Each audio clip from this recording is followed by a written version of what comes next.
Welcome to E360 TV, the live streaming and on-demand destination for influential voices and enlightened audiences. We offer trending, grassroots, and purpose-driven content across a diverse range of interests.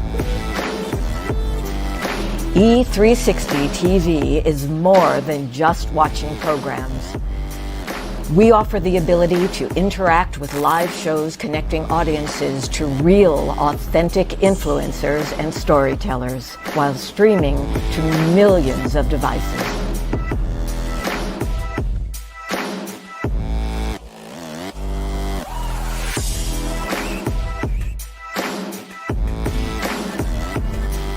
Real experiences.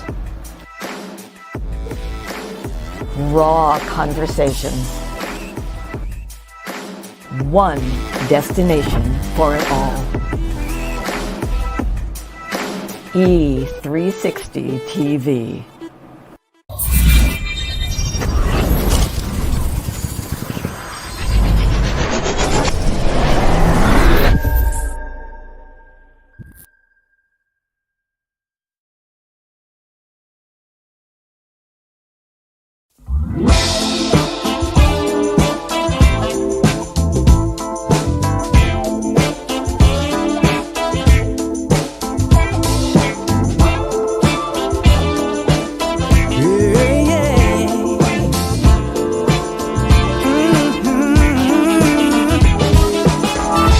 You and I are kind of similar. You may even be more good-hearted than me. I feel like you.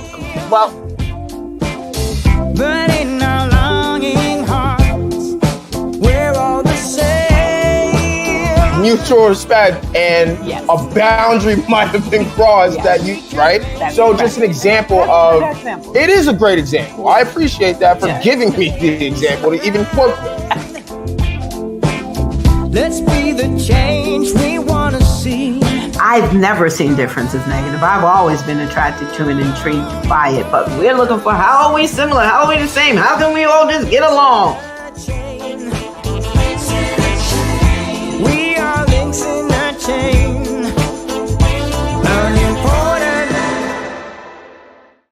Unimportant. Yes, sir. What's up, everybody? Good morning, good afternoon, good evening from wherever you are tuning in from.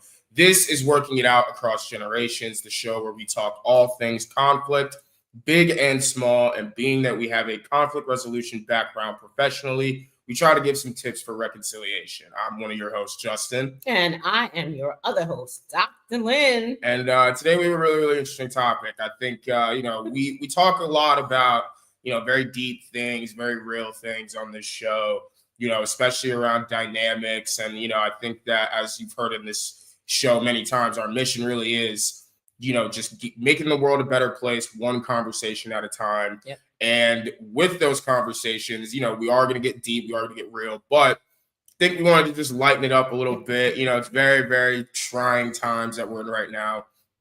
And I think that this is something that has definitely crossed everyone's mind if you've just stepped out of the house at least once a day. And so today we're going to be talking about our pet owners doing too much. And I'll let Dr. Lynn take it over from there.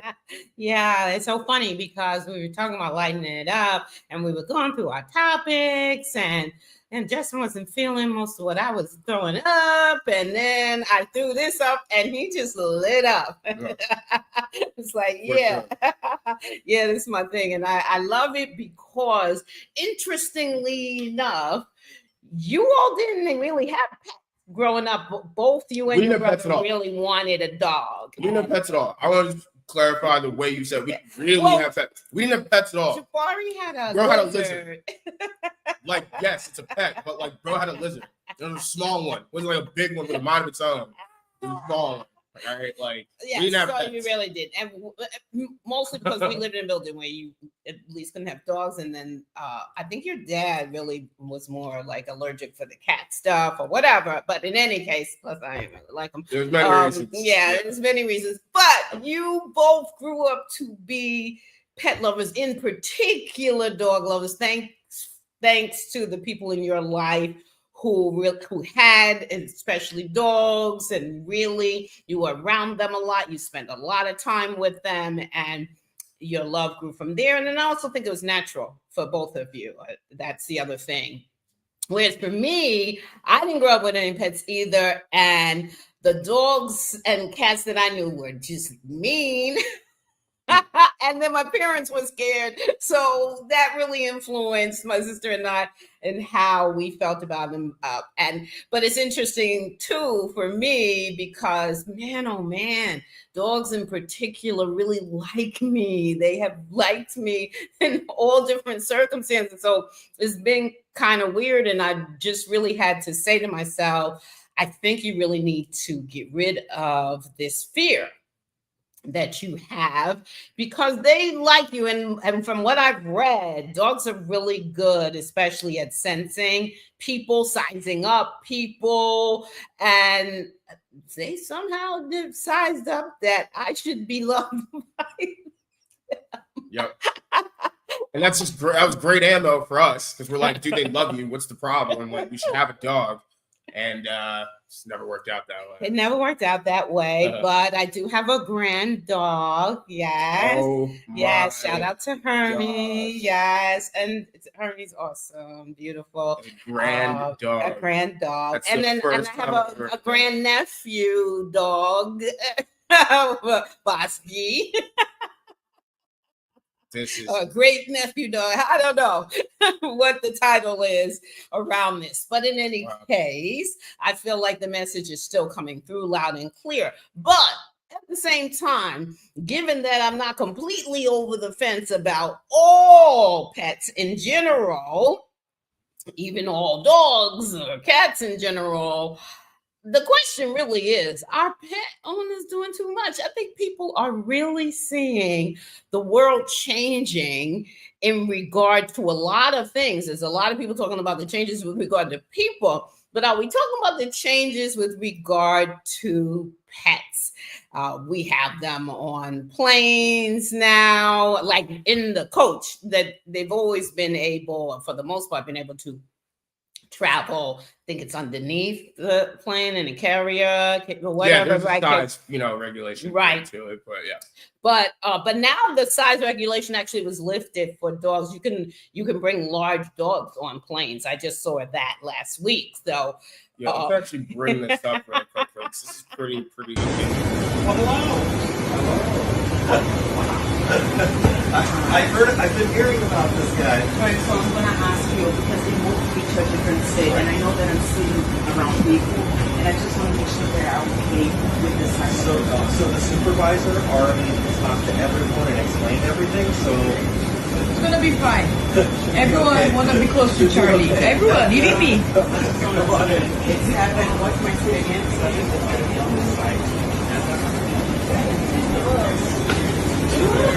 Yeah, yeah. Hello, welcome.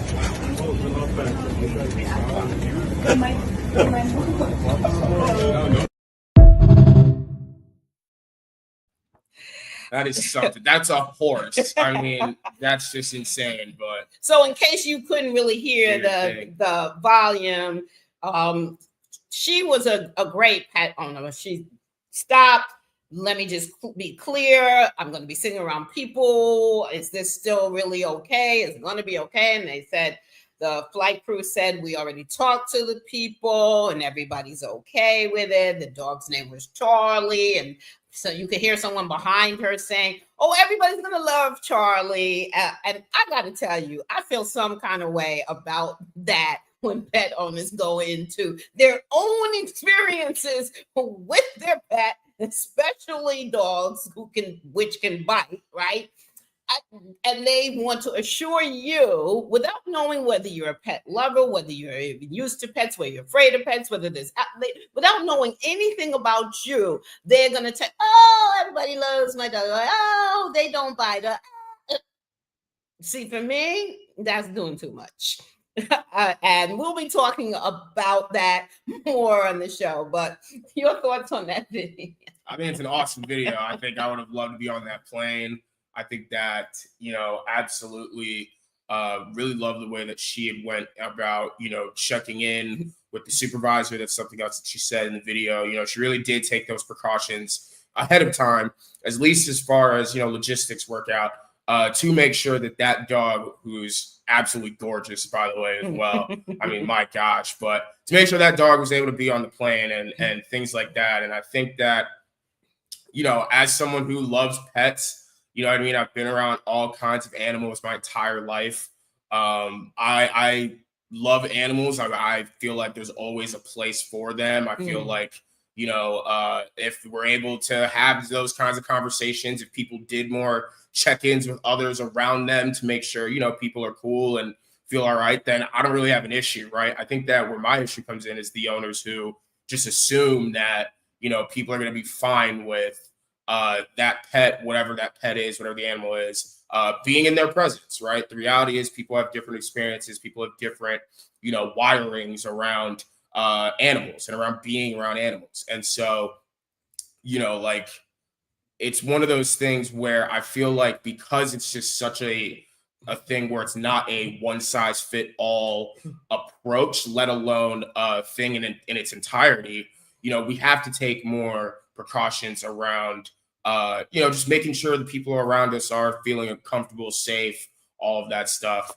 But I'm someone who, I'll just keep it general. I love animals. I've always wanted pets, always wanted a dog. I've had dogs in my life, my whole life. So I'm very, very grateful for that. Never thought to bring one on a plane or anything like that. So I think that's also part of where the doing too much comes in, right? As far as, the language we're using, because there are people who think, well, why wouldn't you just drive? Like, why wouldn't you just get in the car and make it a road trip and, not take up seats for other people? People genuinely feel like that.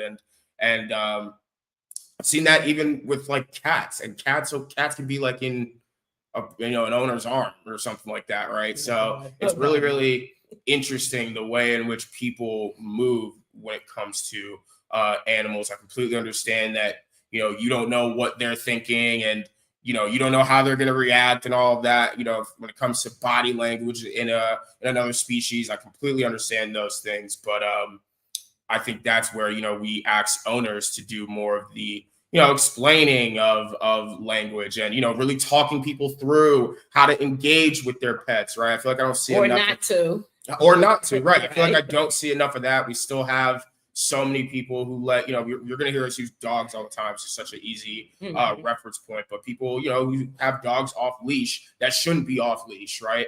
Dogs that they know get way too excited that, will happily approach any and everything that's even looking in its direction, right? And so, and then they don't have the best recall, right? All these different things. Or you have owners who say, "Oh, they're trained. That's trained." No, they're not. They're absolutely not. They just like you. That doesn't mean they're trained. I think that, we just have to take some of those responsibilities a little more serious. And as far as, generational takes, I think my generation takes, ownership of pets very, very seriously. From what I've seen and from what I've experienced, I've had friends that have snakes. I have friends that have ferrets. I have friends that have farm animals, right? So horses, pigs, you name it. I know people that have those animals. And so I think that the thing that I really, really respect most about them and the way that they do things is really the way that they talk about what that ownership really means for them and what it does for them. I feel like a lot of people, whether they were born into a family that already had animals and all that stuff, right?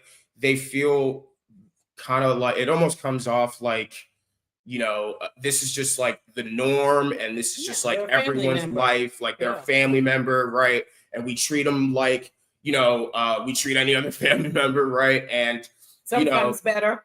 Sometimes better. Absolutely, right? There's plenty of people that prefer the pets to humans. Absolutely. So I have plenty of people. Oh my God. I know people that feel like they identify as a dog more than a human being, right? It's a really, really, interesting, spiritual thing for some people. But back to what I was saying, as far as, just being around animals and all of that, I think that the thing that I respect most about the way that we do pet ownership is that we're very clear that that's not everyone's experience, and that's not everyone's. That's not going to be everyone's reaction to whatever pet that they're bringing into the space, right? They're very well aware of, you know, the body language of their pet, their animal, right? How to socialize them, the environments they should be in. I think that they just take it very, very serious, and they take it to another step of, you know, like, why do I have a pet? Like, what does pet ownership do for me? Like, and I think we get into some of the, you know, ways in which it builds discipline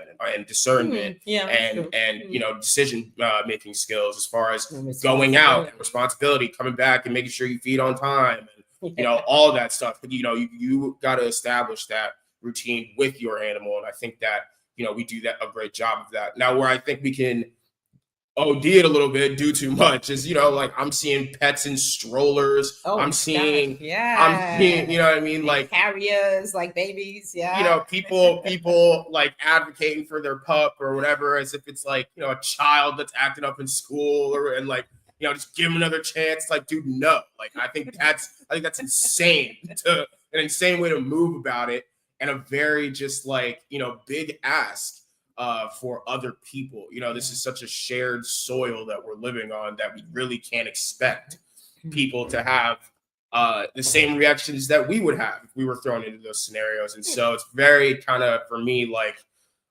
inconsiderate at times when we, you know, are just like excusing certain behaviors in pets or whatever because they're cute or because you think they're great or whatever, and you just expect other people to feel that way. I think that's where things can get, you know, honestly dangerous. You know what I mean? These are still animals with their own powers, with their own capabilities, with their own minds, you know, their own decision making. And, you know, it really takes a strong owner for any species to be able to not only hang in with that pet, but thrive in the relationship with that pet. And so, you know, I think that, you know, just shout out to all the pet owners who really take it serious and who are considerate of the fact that they are living amongst other people who may not feel that same level of comfort and or even excitement to be around even an animal in the first place. So, yeah, well, I have a lot to say on this as somebody as a non-pet lover, yeah, I totally get that. Yeah, I'm a pet lover, but yes, acting on trying to do much better with my fears around it, having not grown up and then having been around, in particular, dogs and cats that just weren't that friendly. But my thing is, look, as a parent, I have seen parents do things with their kids that, you know, hey, there's no comparison. But if you think about the fact that you think you know your child, particularly like babies or whatever, and then they do something, you would go with anybody. You would let anybody hold you. And I can remember one time we were at your aunt's house and you just cried. And we were all sitting there going, but he never does this. He like never. We couldn't figure out what was going on. So my thing is, I know this is a human being, but pets are also living, breathing things, right? And so just because they're always nice doesn't mean they're always going to be. I don't know what could set them off. So I don't feel like you should treat the situation or your pet like 100%. They're always, so that piece, I feel like, you know, really think about that. I'm really glad that they're lovely or whatever. But I also think about kids. There are some kids that have a tremendous fear of animals, right? And then you let your dog go off the leash and just run up to kids or whatever, or some kids who don't know how to interact, and you don't know if that's going to set your pet off, your cat. I've seen more instances. I love that you bring that up. I've seen more instances of like, you know, like let's say you see a family traveling somewhere, they have like a small child, right? And it's like got to be one of those kinds of like exhibitions where like they let animals come up to you, right? And like you can feed them or you can pet them or whatever, right? It could be goats, it could be deer, it could be whatever, right? And they'll like let their small child like honestly like in their hand or like no hands at all go around that animal. And I've seen plenty of times where that animal has like push the baby over or like whatever Right. it is. And I'm not saying it's irresponsible per se of the parent. If anything, I'm saying like my brain initially went to, you must have pets at home. Mm-hmm. And they must be socialized at least to Right. some degree with your pet at home to feel like, oh, like, yeah, give them a cookie. They're like 4.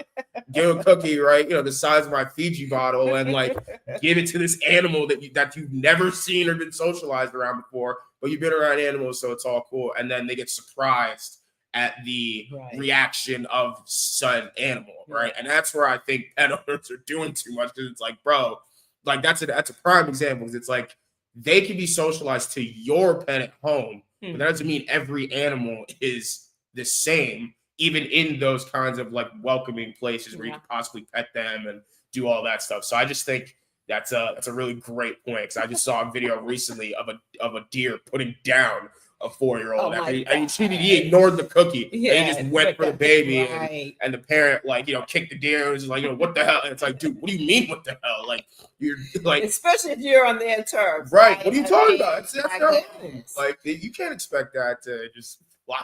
Like, Yes. whole different species. But the So, whole different thing, thing. I appreciate your perspective on It's that. really, really interesting. The whole thing, when I see dogs in strollers, I'm like, what? Even the coats. I grew up knowing that dogs had a coat. Like, you go outside in the cold and you're okay. I'm saying dogs don't get cold, but I don't know. I am not. I'm not trying to be mean. I'm really not. I just like, is that too much, or is that like we finally come around to realize that they do get cold? You know, I don't know. I just know that it's so different, and it's so and it's such an industry now, right? Yeah, it is, oh bro. my goodness, It is, the bro. money that's being made, and pet lovers are loving it. They are enjoying. I completely understand the nutrition aspect. Because if they've been feeding us garbage, you can imagine what dog food has been like all you know, over these decades, right? Or centuries or whatever.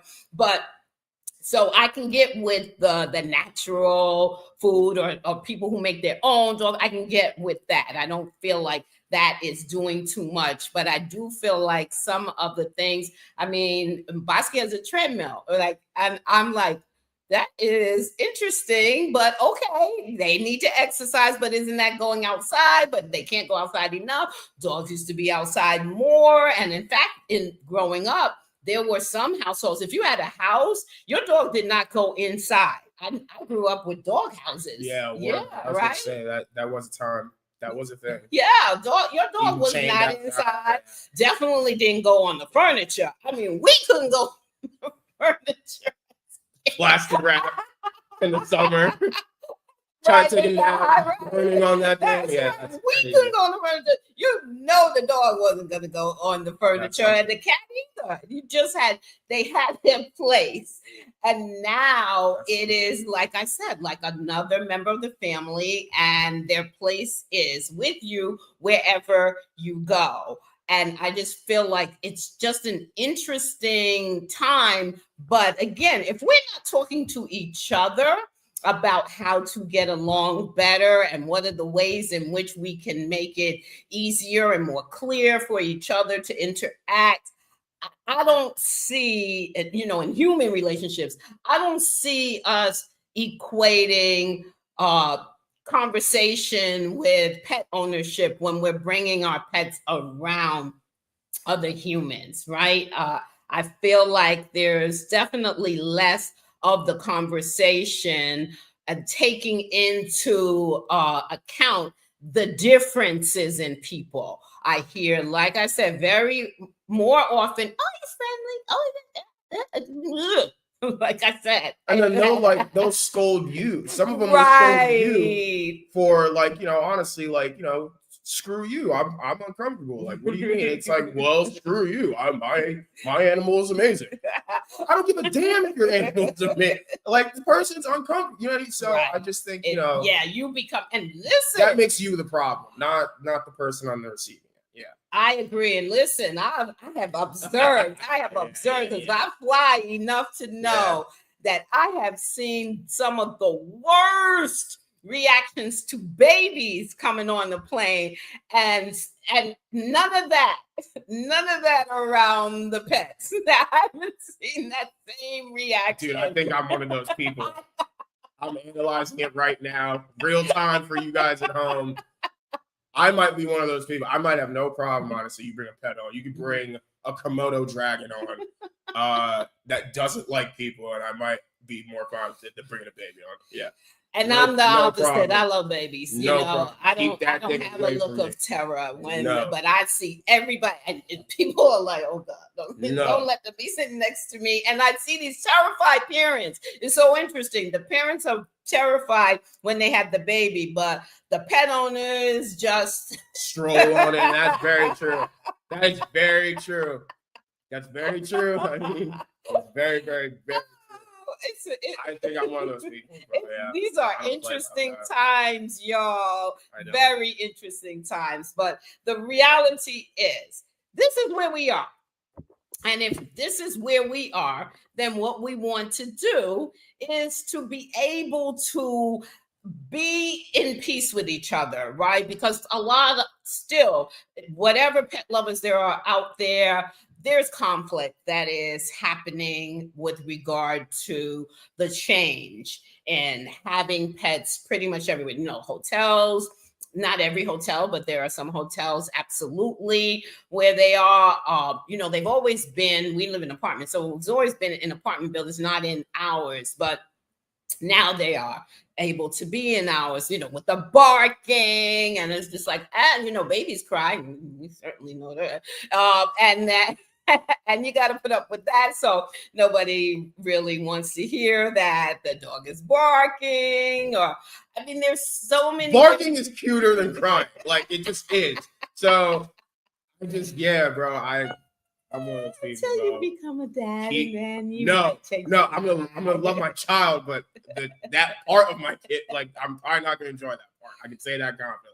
But these are things that, you know, we gotta learn and talk through in order to, you know, coexist better. You know, people still don't handle the baby thing well. No, they So don't. people are not handling, you know, without even realizing they're not handling it the best, you know, the pet thing. And listen, I am trying. Like I said, I got the message. Dogs tend to love me. So, hey, time to really recognize and deal with your fear and really be someone who can love and appreciate. Because I know just from watching you in particular, you know, I will shout out Fred in memoriam that he could tell every time you really needed him. Yeah. And he would be there for you. And he was your dog, but he wasn't your dog. Like, right? Yeah, You know, it's your one of aunt those. Marcy was his owner, but you spent a lot of time, and he just really connected with you on a very deep level. And I saw that, and I loved and appreciated that, no question. Shout out my dog.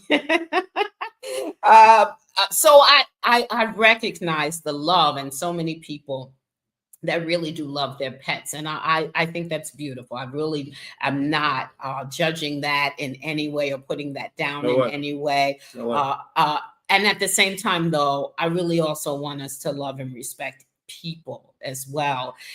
In order to do this well, we've got to be communicating. So we got 3 things, you know how we do. So 3 things to try as pet owners that are doing too much.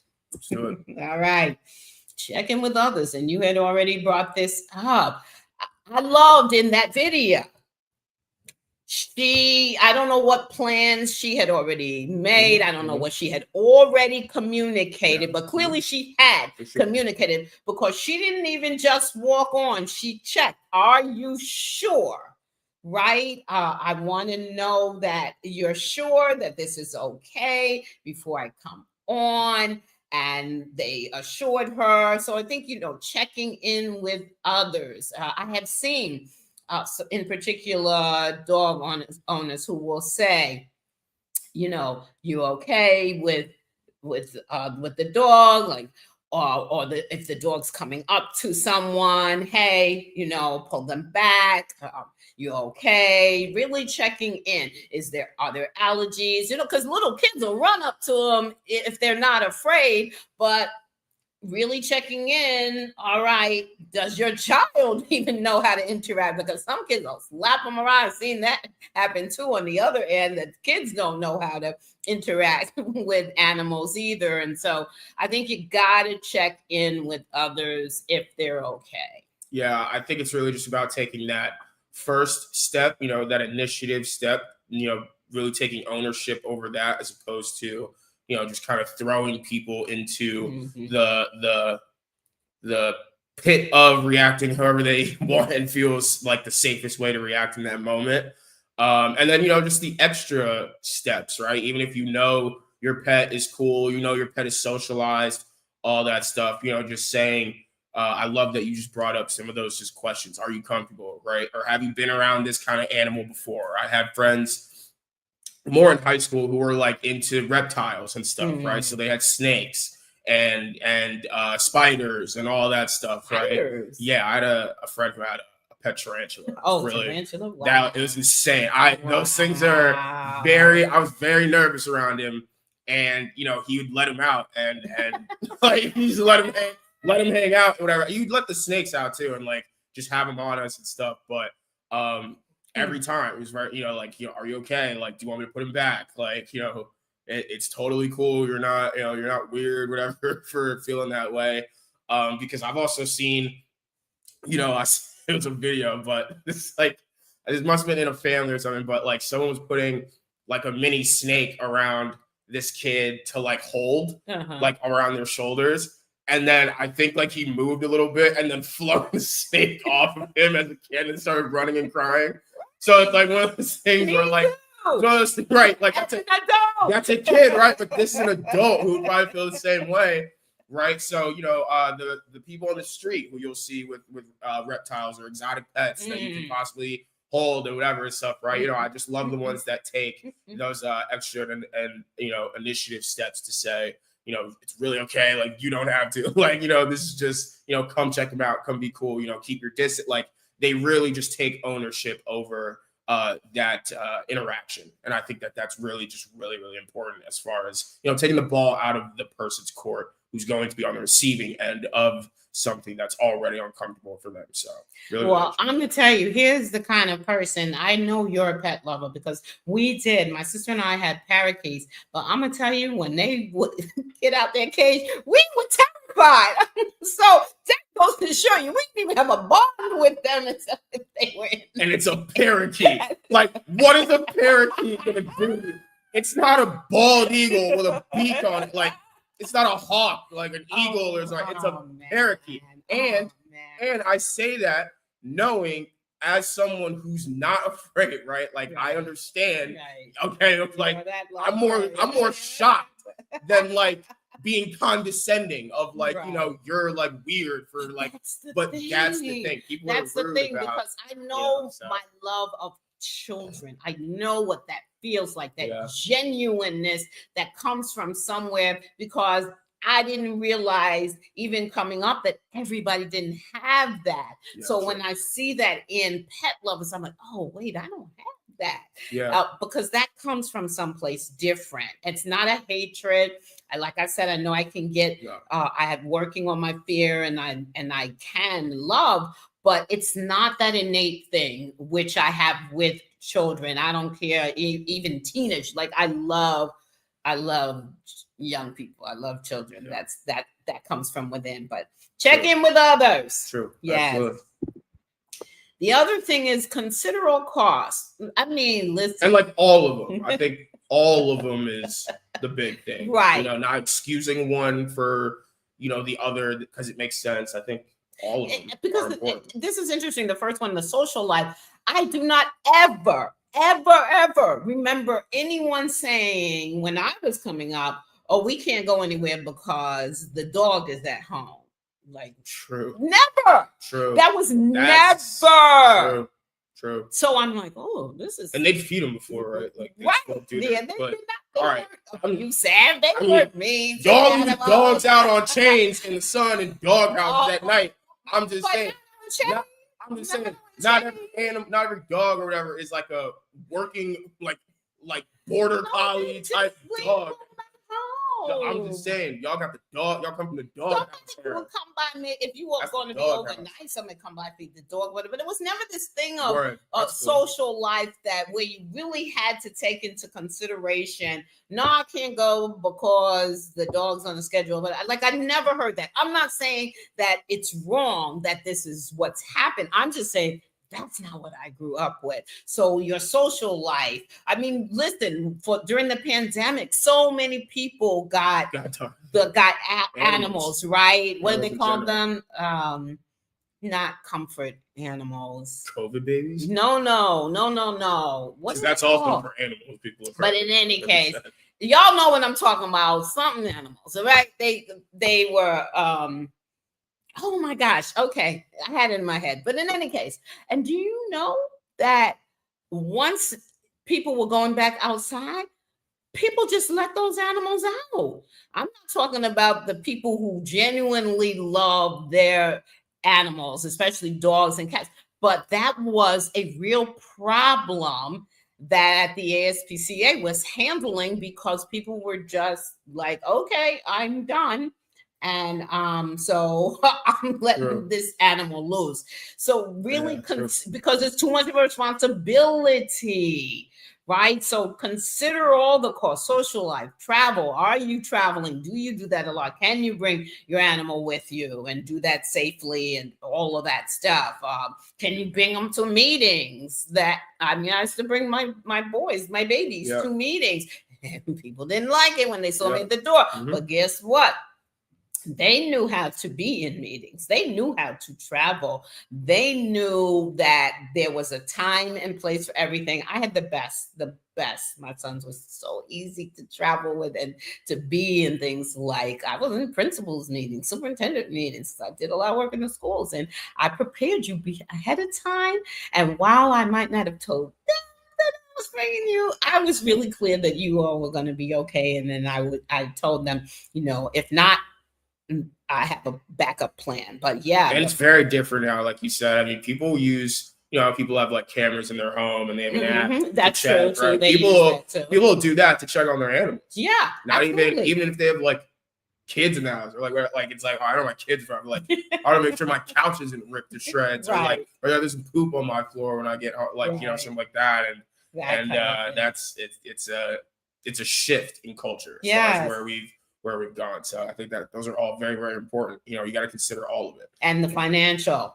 What are you spending? God, these things have their own insurance. What? Oh my! So insurance, insurance. They have their own insurance. Vitamins, if they get sick, surgery, all of those things. And again, I just never heard any of this growing up. Fine, I didn't have a pet, so maybe people who had pets were dealing with it, but I never heard talking about it the way that I do now, which is a great thing because we're taking care of our pets. I think one of my friends, she just had a vet bill for over $2,000 for a checkup on her cat. And I was just like, because people raising the prices. I'm like, damn. Because a lot of people are doing too much. And the last one, communicate your plan to humans and to your pet. I know people who do talk to their pets. They will tell their dogs ahead of time, right? Because your Marcy always says that. Fred, she used to say that, Fred, I told you Justin was coming, right? I told you. Yeah. I do. Yeah, she would do that all the time. I do. Yes. Communicate because they tend to be very smart, especially dogs, but the animals have their own way, right? Their own sense of knowing. And so really communicating with them, but also communicating with humans in a way that's respectful, because I would get you're afraid. So something's wrong with me because I'm asking you to consider, I'm not locking up my dog. I'm not putting him away in the room. Okay, so I'm just going to sit here terrified, or I'm just not coming to your house. I mean, that's just Fred. For Fred, we had to, set some things up. So if it was like we're hanging out back and, by the pool and stuff, right? It's, keep them on a leash, something like that. Just, whatever for the people who aren't comfortable. So I think it's just communication is really, really important. And your animals can understand you. So, I think it also is about communicating to them. That'll alleviate some of their anxieties around certain people, around being around people in the first place. I think just the communication thing is just what clears up gaps. Yes. That's just the main thing that communication does that I think we don't give it enough credit for, but that is what it does. And cat owners especially, I'm gonna shout out to you because how many times have I shown up and they're like, oh, I forgot to ask, or oh, are you allergic to cats? I'm at your door now.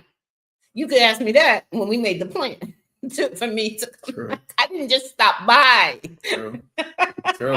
These are all real. Thank you for that. Next, I think we just want to, for the non-pet owners, the non-pet lovers, just the people who don't get it, people who just, have a weird feeling about, just existing and coexisting with pets in this new manner, right? We just want to give you some things as well to be able to make some of that coexisting process just a little bit smoother, a little bit easier to approach.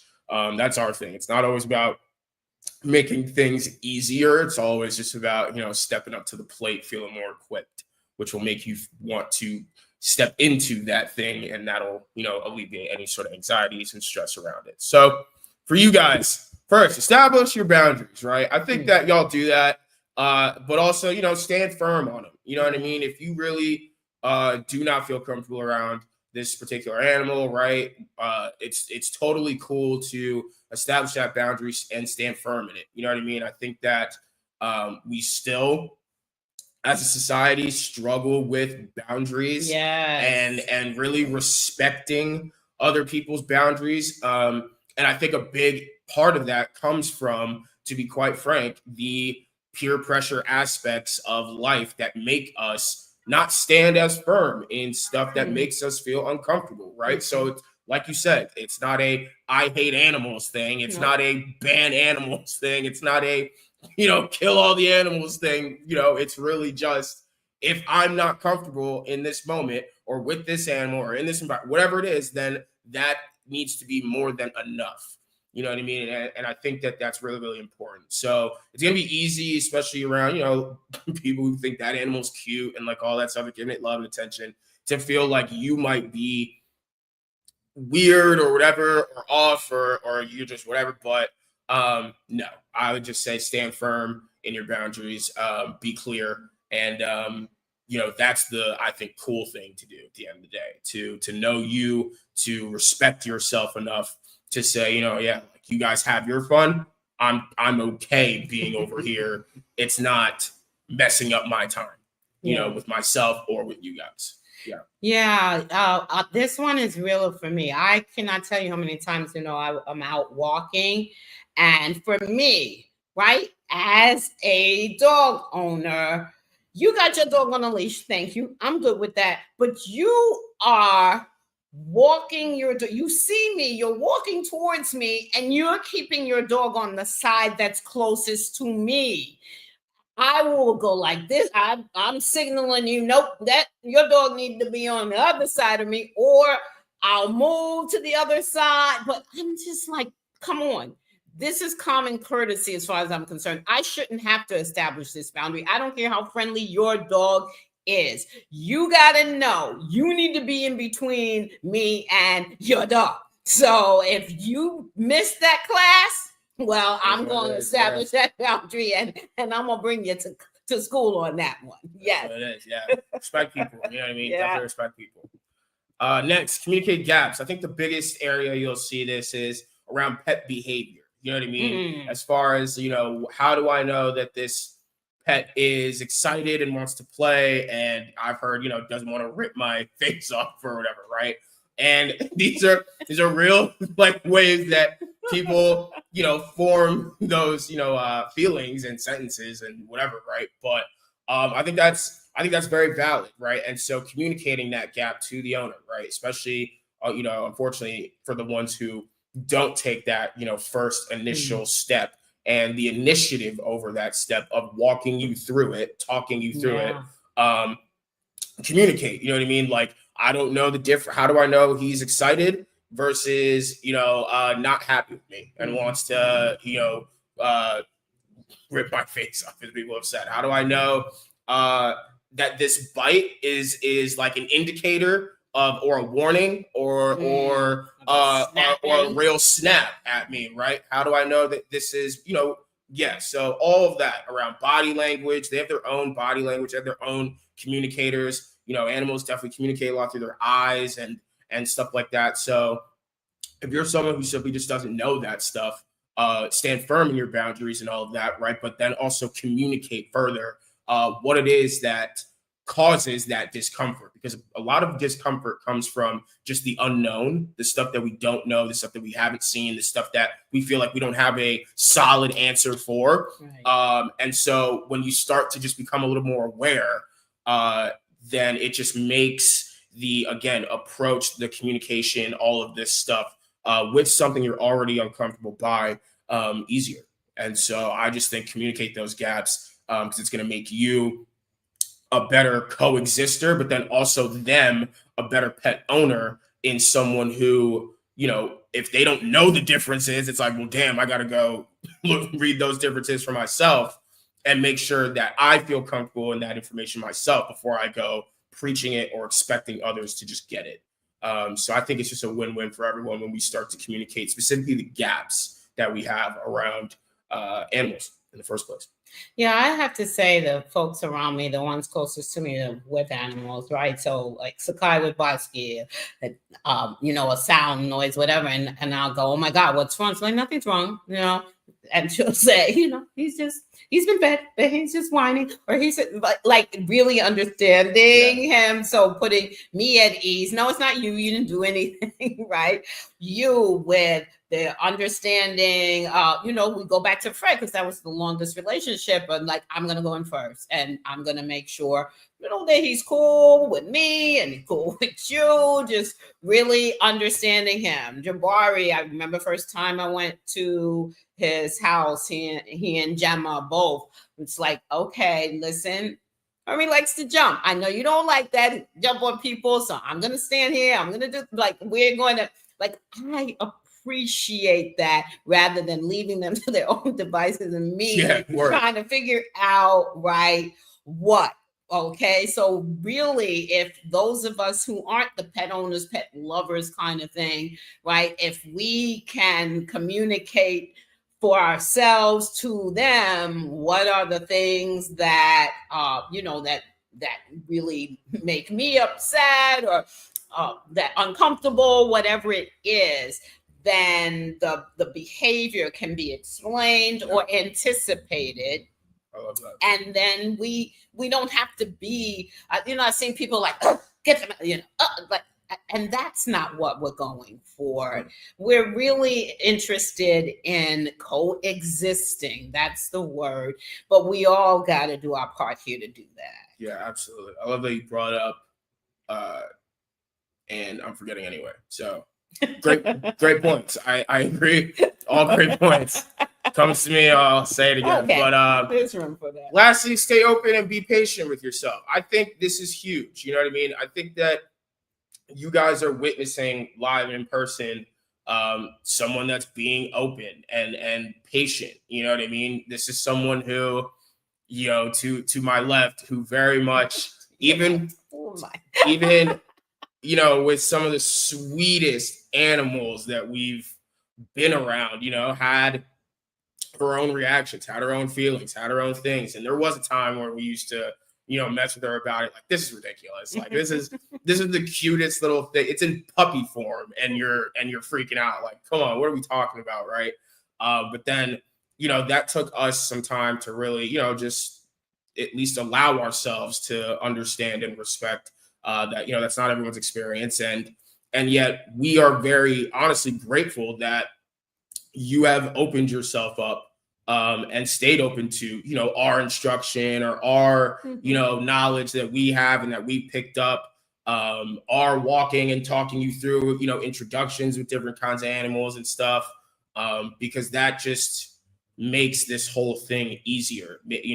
We're all not everyone's a willing participant, you know what I mean? true. And so I think that, when you just open it up for yourself, it's not even about for, the pet's comfort all the time. If you just keep it for yourself, like, this is something I know I'm uncomfortable with. You've heard Dr. Lynn say it multiple times. I'm uncomfortable with this. And, let me try to do what I can and do what feels comfortable in the steps that I take and that I feel are the right steps at the right pace, at the right size. And I'll get somewhere with it. I'll get to a better place with it. Especially because with us, like, we love animals. We're gonna have animals. You're gonna have them in our lives. They're coming to visit, right? So it's just one of those like inevitables in our family, in our situation, right? And so I just wanted to say we really appreciate the fact that you've opened yourself up and stuff. Rest in peace to my dog Fred, who passed away, right? But this was a dog that, even though he was good in a lot of scenarios, there were a lot of scenarios where he wasn't. You know what I mean? This is a dog that, to be quite frank, couldn't be around every single person that walked into the house. Didn't matter who you were. If he had a bad energy thing with you, you're not crossing him in any way or crossing his threshold or whatever it is. And, that put a lot of fear in a lot of people, especially around him. And, my mom especially, but she was very much, like, all right, like, there's more to this. There, like, he's not just this. Yes, I wish I had it on me. I wish I thought I had enough time, but it's just one of those things where I think that, when we open ourselves up to the fact that they are their own beings, they have their own way of doing things, and, we are coexisting with them as well, let alone learning how to coexist with each other as human beings. And it just makes the whole process of seeing each other, I think better and easier. So definitely be open and stay patient with yourself, because you're going to feel things that are going to come up, especially as a non-pet lover and owner. Some of those feelings can resurface out of nowhere. You can make some real progress, and you can just out of nowhere, kind of back to square one. Or they can resurface out of somewhere, because your dad, who grew up with dog as well, shout out to his dog Midnight, who we never met, but saw a picture of, and he loved and adored 2 times. I personally saw him, who loved pets and was genuine with pets. One time Fred snapped at him, and one time you said little cute dogs, right? When we were in Boston, and he got nipped. Yeah. That's a different story. I mean, little dogs, they piss me off, but they're all, people are always invading their space, picking them up all the time. And you know what I mean? It's like a grown adult being like picked up and like, snuggled on every single time, even when you don't want to. So. Yeah, everybody don't want to. I don't, it's an interesting pets one. are able to do things. But in any case, stay open, be patient. That's what I'm trying to do.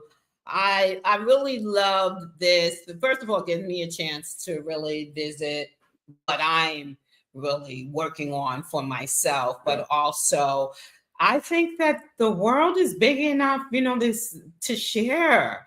And just because we haven't acted this way in the past doesn't mean there isn't room for us to act in new ways. Are some of those ways over the top? Yes. Well, some of the ways we're acting as humans are over the top too. And some of it is not going away. And some of it people are looking at for themselves and saying, yeah, perhaps, I might want to dial that back a little bit. Yeah, absolutely. That was great. So if you enjoyed today's episode and you want to see more, come check us out on e360tv.com, Trajectory channel, Roku, Amazon Fire TV, and Apple TV. You can also check us out on Facebook at Working It Out TV Show. Also, if you want to subscribe to our YouTube, check us out on YouTube at Working It Out Across Generations. If you want to reach out to us, send us any love, show topics, just comments, anything that you want to send to us. This is our email, Working It Out Across the Generations at e360tvlive.com. Guys, you know what we say. Small is all. We are building to something bigger than us. So every like, comment, subscription, share, every piece of engagement truly means the world to us. We are growing and growing as a show. We're looking at our numbers and stuff. And, it really does feel good to know that people just want to come hang out and come have a conversation and, approach some topics that are definitely uncomfortable and, definitely trigger some things for people. But, the more we exercise those muscles, the better that we, feel, and the stronger that we feel, the more equipped that we feel. And you guys are helping us do that just by being here. So truly, thank you everyone everyone who shows up, everyone who shows us love. It really, really means the world. Sure does. You know what we say, conflict is here to teach you something about yourself. So go out there and find out what that is. I'm Justin. And I am Dr. Lynn. See you next week. Yeah.